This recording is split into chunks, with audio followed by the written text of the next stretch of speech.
Verses 12 to 15.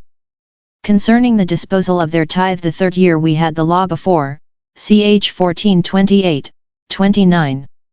The second tithe, which in the other 2 years was to be spent in extraordinaries at the feasts, was to be spent the third year at home, in entertaining the poor.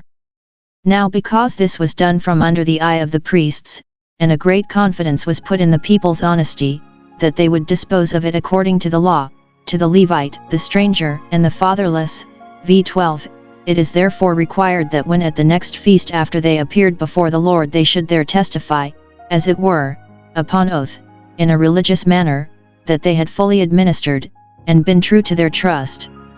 They must make a solemn protestation to this purport, v. 13, 14. That no hallowed things were hoarded up, I have brought them away out of my house, nothing now remains there but my own part. That the poor, and particularly poor ministers, poor strangers, and poor widows, had had their part according to the commandment. It is fit that God, who by his providence gives us all we have, should by his law direct the using of it, and, though we are not now under such particular appropriations of our revenue as they then were, yet, in general, we are commanded to give alms of such things as we have, and then, and not otherwise, all things are clean to us. Then we may take the comfort of our enjoyments, when God has thus had his dues out of them. This is a commandment which must not be transgressed, no, not with an excuse of its being forgotten, v. 13. That none of this tithe had been misapplied to any common use, much less to any ill use. This seems to refer to the tithe of the other 2 years, which was to be eaten by the owners themselves. They must profess that they had not eaten of it in their mourning, when, by their mourning for the dead, they were commonly unclean, or they had not eaten of it grudgingly, as those that all their days eat in darkness. That they had not sacrilegiously alienated it to any common use, for it was not their own. That they had not given it for the dead, for the honor of their dead gods, or in hope of making it beneficial to their dead friends. Now the obliging of them to make this solemn protestation at the 3 years' end would be an obligation upon them to deal faithfully, knowing that they must be called upon thus to purge themselves. It is our wisdom to keep conscience clear at all times, that when we come to give up our account we may lift up our face without spot. The Jews say that this protestation of their integrity was to be made with a low voice, because it looked like a self-commendation, but that the foregoing confession of God's goodness was to be made with a loud voice to his glory.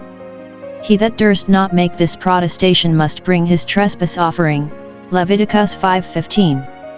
To this solemn protestation they must add a solemn prayer, v. 15, not particularly for themselves, but for God's people Israel, for in the common peace and prosperity every particular person prospers and has peace.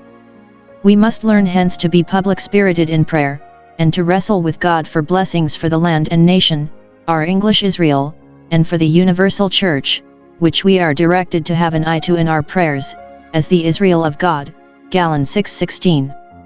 In this prayer we are taught to look up to God as in a holy habitation, and thence to infer that holiness becomes his house, and that he will be sanctified in those that are about him. To depend upon the favor of God, and his gracious cognizance, as sufficient to make us and our people happy. To reckon it wonderful condescension in God to cast an eye even upon so great and honorable a body as Israel was. It is looking down. To be earnest with God for a blessing upon his people Israel, and upon the land which he has given us. For how should the earth yield its increase, or, if it does, what comfort can we take in it, unless therewith God, even our own God, gives us his blessing. PS 67:6